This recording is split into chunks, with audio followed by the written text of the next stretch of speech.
September 27 വിശുദ്ധ Vincent Paul. സമൂഹങ്ങളെ ദൈവവുമായും വ്യക്തികളെ പരസ്പരവും ബന്ധിപ്പിക്കുന്ന സിമന്റാണ് ദാനം. വിശുദ്ധ വിൻസെന്റ് പോൾ. വിനയവും ദാനധർമ്മവും രണ്ട് മാസ്റ്റർ കോഡുകളാണ്. ഒന്ന് ഏറ്റവും താഴ്ന്നത്, മറ്റൊന്ന് ഏറ്റവും ഉയർന്നത്. മറ്റുള്ളവയെല്ലാം ഇവയെ ആശ്രയിച്ചിരിക്കുന്നു. ഈ രണ്ട് ഗുണങ്ങളിൽ നമ്മെ നിലനിർത്തേണ്ടത് അത്യാവശ്യമാണ്. നാം ആകുന്ന കെട്ടിടത്തിന്റെ സംരക്ഷണം അടിത്തറയെയും മേൽക്കൂരയെയും ആശ്രയിച്ചിരിക്കുന്നു. അഗതികളുടെ പിതാവ് എന്നറിയപ്പെടുന്ന വിശുദ്ധ വിൻസെന്റ് പോൾ 1576 ഏപ്രിൽ 24 ഫ്രാൻസിലെ പോ എന്ന ഗ്രാമത്തിലാണ് ജനിച്ചത്. ദരിദ്രരായിരുന്നെങ്കിലും മകനെ നല്ല വിദ്യാഭ്യാസം നൽകുന്നതിനെ ആ മാതാപിതാക്കൾ ശ്രദ്ധിച്ചിരുന്നു. വിശുദ്ധന്റെ 12ാമത്തെ വയസ്സിൽ ഡാക്സിലെ ഫ്രാൻസിസ്കൻ വിദ്യാലയത്തിൽ അദ്ദേഹത്തെ ചേർത്തു. ഈ കാലഘട്ടത്തിൽ സ്വയം ജോലി ചെയ്ത് പഠനത്തിനുള്ള വക കണ്ടെത്താൻ വിശുദ്ധൻ ശ്രമിച്ചിരുന്നു. 15ാം വയസ്സിൽ തന്നെ അദ്ദേഹം ദൈവശാസ്ത്ര പഠനം ആരംഭിച്ചു. 1600 പൗരോഹിത്യ പട്ടം സ്വീകരിച്ച വിശുദ്ധൻ കുറച്ചു കാലം ടൗലോസിൽ അധ്യാപക വൃത്തി ചെയ്തു. 1605 ഒരു കടൽ യാത്രക്കിടയിൽ വിൻസെന്റിനെ തുർക്കിയിലെ കടൽ കൊള്ളക്കാർ പിടികൂടി. അവർ അദ്ദേഹത്തെ ടുണീഷ്യയിലെ ചന്തയിൽ കൊണ്ടുപോയി വിറ്റു. പലർക്കും മാറി മാറി വിൽക്കപ്പെട്ടതിന് ശേഷം ഒരു ക്രിസ്ത്യാനിയുടെ അധീനതയിലായി. വിശുദ്ധൻ പ്രാർത്ഥനയിലൂടെ അദ്ദേഹത്തെ മാനസാന്തരപ്പെടുത്തുകയും യജമാനോടൊപ്പം ഫ്രാൻസിൽ തിരിച്ചെത്തുകയും ചെയ്തു. തിരിച്ചെത്തിയ അദ്ദേഹത്തെ ഒരു കപ്പലിലെ തടവുകാരുടെ ചാപ്ലിൻ ജനറലായി നിയമിച്ചു. ജീവിതത്തിലെ പ്രതീക്ഷകളെല്ലാം നഷ്ടപ്പെട്ട് കഠിനമായി പീഡിപ്പിക്കപ്പെട്ടിരുന്ന അവരുടെ ഇടയിലേക്ക് ഒരു ദൈവദൂതനെ പോലെയാണ് വിശുദ്ധൻ കടന്നു വന്നത്. ഒരിക്കൽ കപ്പലിൽ തടവിലാക്കപ്പെട്ട തന്റെ പുത്രന്റെ ദുരവസ്ഥയെ ഓർത്ത് അദ്ദേഹത്തിന്റെ അമ്മ വിശുദ്ധന്റെ അടുക്കൽ വന്ന് വിലപിച്ചു. ഉടൻ തന്നെ വിശുദ്ധൻ അയാളുടെ വിലങ്ങു വാങ്ങി അയാൾക്ക് നിശ്ചയിച്ചിരുന്ന ജോലി സ്വയം ചെയ്തുകൊണ്ട് അയാളെ മോചിപ്പിച്ചു.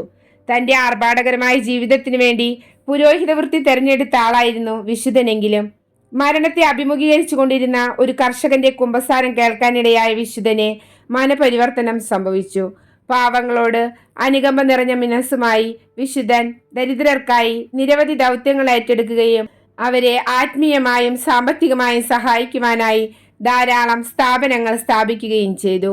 ഓരോ ദരിദ്രനിലും ക്രിസ്തുവിനെ കണ്ടിരുന്ന വിശുദ്ധൻ അവരെ സഹായിക്കുന്നതിനും ശുശ്രൂഷിക്കുന്നതിനുമായി ഒരു സന്യാസ സമൂഹം രൂപീകരിച്ചു. അശരണരും രോഗികളുമായ അനേകായിരങ്ങൾക്ക് തുണയായി അവർ ഇന്നും തങ്ങളുടെ ദൗത്യം തുടരുന്നു. 1625 വിൻസെന്റ് വൈദികർക്കായി കോൺഗ്രിഗേഷൻ ഓഫ് മിഷൻ എന്ന സന്യാസ സമൂഹം സ്ഥാപിച്ചു. പിന്നീട് വിശുദ്ധനായി തീർന്ന ലൂയിസ് ഡി മാരിലാക്കുമായി ചേർന്ന് രോഗികളുടെയും പാവങ്ങളുടെയും തടവുകാരുടെയും ഇടയിൽ സേവനം ചെയ്യുന്നതിനായി സന്യാസിനി സമൂഹത്തിനും രൂപം നൽകി. ആ സന്യാസിനി സമൂഹം ജനങ്ങളിൽ നിന്നും സംഭാവനകൾ സ്വരുക്കൂട്ടി വിശുദ്ധൻ അത് പാവങ്ങൾക്കിടയിൽ വിതരണം ചെയ്യുകയും ബാക്കി സംഭാവനകൾ ഉപയോഗിച്ച് അനാഥരായ കുട്ടികൾക്ക് അനാഥ മന്ദിരവും വൃദ്ധമന്ദിരവും പാവപ്പെട്ടവർക്ക് താമസിക്കാനായി ഒരു വിശാലമായ പാർപ്പിട സമുച്ചയവും സ്ഥാപിച്ചു. 1626 വിശുദ്ധൻ സ്ഥാപിച്ചതാണ് മിഷൻ കോൺഗ്രിഗേഷൻ എന്ന സഭ. വിൻസെൻഷൻ എന്നാണ് അവർ അറിയപ്പെടുന്നത്. അന്നത്തെ പാരീസ് നഗരത്തിന്റെ അസന്മാർഗികതയ്ക്ക് സാക്ഷ്യം നൽകുന്നതായിരുന്നു പ്രതിവർഷം തെരുവീതികളിൽ എറിഞ്ഞു കൊല്ലപ്പെടുന്ന പിഞ്ചു കുഞ്ഞുങ്ങളുടെ ഭീമമായ സംഖ്യ. ഈ വാർത്തയറിഞ്ഞ വിശുദ്ധൻ രാത്രികളിൽ തെരുവീതികളിൽ ഉപേക്ഷിക്കപ്പെട്ടിരുന്ന കുഞ്ഞുങ്ങളെ സംരക്ഷിക്കാൻ തീരുമാനിക്കുകയും അവർക്ക് വേണ്ടി സ്ഥാപിച്ച അനാഥ മന്ദിരങ്ങളിൽ അവരെ ആക്കുകയും ചെയ്തു. ഒരിക്കൽ രാത്രിയിൽ ഒരു ശിശുവിനെ ഭദ്രമായി തന്റെ വസ്ത്രത്തിൽ പൊതിഞ്ഞുകൊണ്ടു പോകുമ്പോൾ കുറെ കള്ളന്മാർ എന്തോ വിലയേറിയ വസ്തുവായിരിക്കുമെന്ന് കരുതി അദ്ദേഹത്തെ പിടികൂടി. എന്നാൽ വിശുദ്ധൻ തന്റെ വസ്ത്രം നീക്കി ശിശുവിനെ കാണിച്ചപ്പോൾ പശ്ചാത്താപ വിവശരായ കള്ളന്മാർ അദ്ദേഹത്തിന്റെ കാൽക്കൽ വീണു. ദരിദ്രരെ സഹായിക്കുവാനും തിരുസഭയെ ശക്തിപ്പെടുത്തുവാനും ഇറങ്ങിത്തിരിച്ച വിശുദ്ധൻ തന്റെ എളിമയും വിനയവും കൈവിടിഞ്ഞില്ല. ദൈവസ്നേഹത്തിന്റെ മഹത്വവും ദിവ്യകാരുണ്യ സ്വീകരണത്തെയും നിരാകരിക്കുന്ന ജാൻസനിസം എന്ന മതവിരുദ്ധവാദത്തിന്റെ ശക്തനായ എതിരാളിയായിരുന്നു വിശുദ്ധൻ. ഫ്രാൻസിലെ നിരവധി ആത്മീയ സഭകളുടെ നവീകരണത്തിലും വിശുദ്ധൻ പങ്കാളിയായിട്ടുണ്ട്.